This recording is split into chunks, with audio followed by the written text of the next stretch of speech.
Today's topic is evolution. A scientist's approach to evolution. An approach where evidence is examined, and hypotheses formed, and predictions made and tested. Along the way, many will applaud and many will object.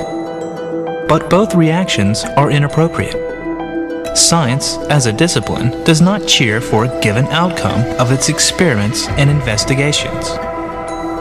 We will not start from scratch today. The topic is too vast, but we will touch on enough detail to give a solid underpinning for the following conclusions. Common descent is a fact. All life on Earth is related through common ancestry. Changes with a single species occur, so-called microevolution. Species themselves come and go, so-called macroevolution.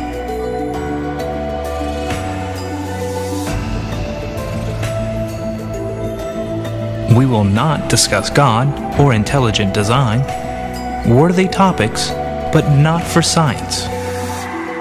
We will not discuss the origin of life, a worthy scientific topic, but not necessary for our examination of evolution, and a topic which is a lot less certain than our current knowledge of evolution.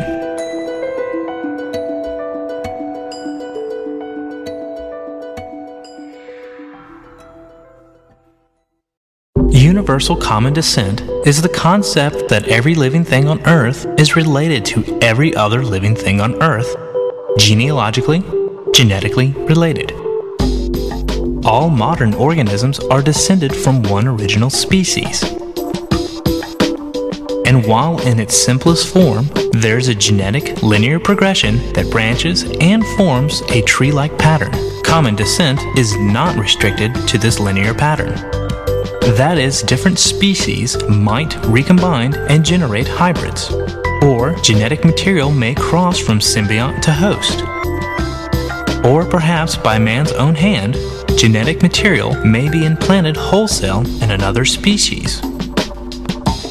None of this changes the fact that every living thing on Earth is related to every other living thing on Earth. A common misconception is that some modern species are descended from other modern species. This is rarely the case.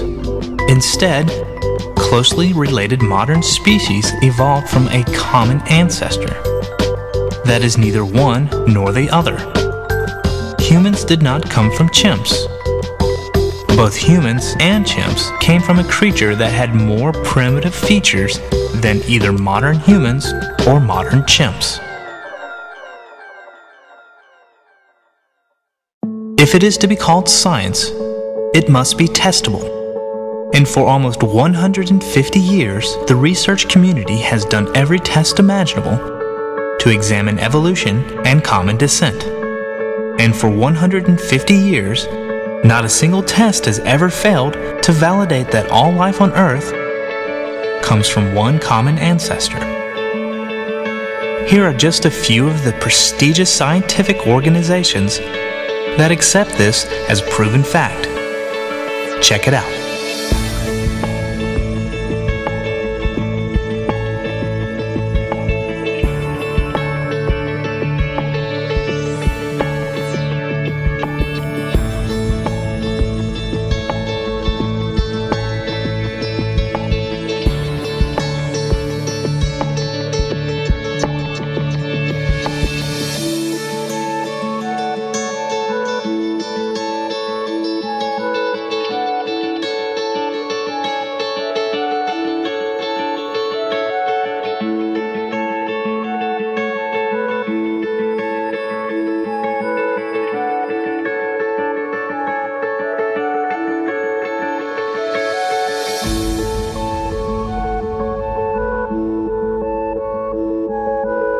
So let's look at a little of what has been done.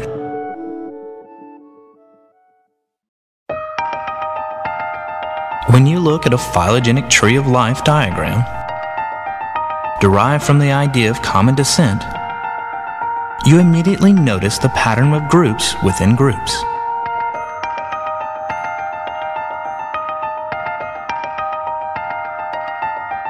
This nesting is unique to the common descent idea. The statistical analysis of these characteristics of organisms grouped with this idea is unusually successful. Species are essentially never found that combine characteristics of different groupings.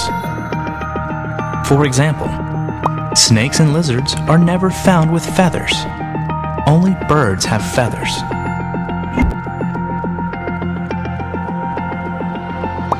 Birds and crocodiles are never found with differentiated teeth.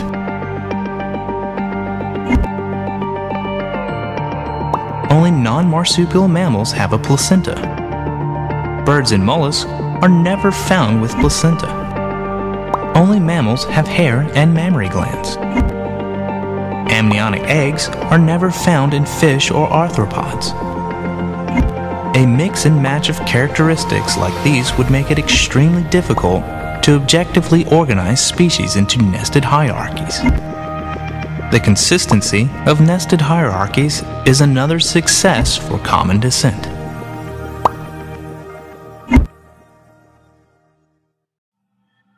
Common descent requires that fossils exhibit a succession of forms from the earliest to the latest. There are many examples, but we will show just a few. Since birds evolved from dinosaurs, we expect to find reptile-like fossils with feathers, bird-like fossils with teeth, or bird-like fossils with long reptilian tails.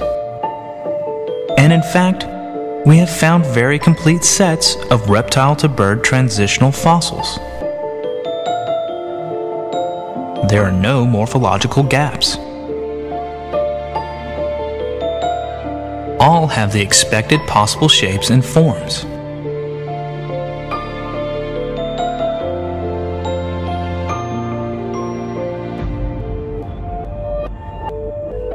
In the reptile-to-mammal sequence, we also have a terrifically complete series of intermediate forms.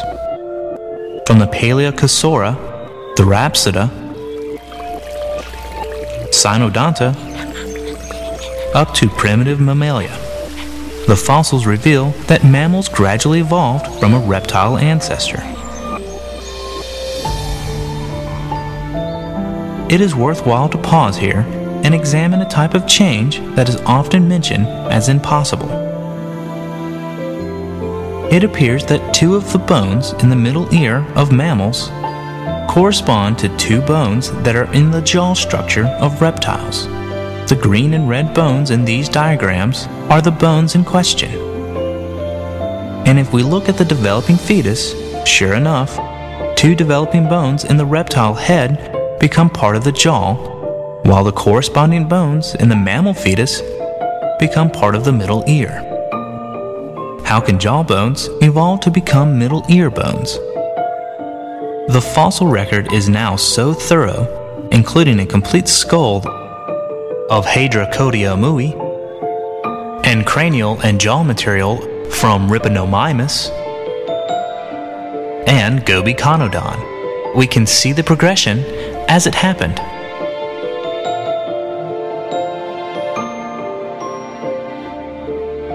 And in the case of our own emergence, there are more than 24 transitional fossils intermediate between modern humans and our own ape-like ancestors.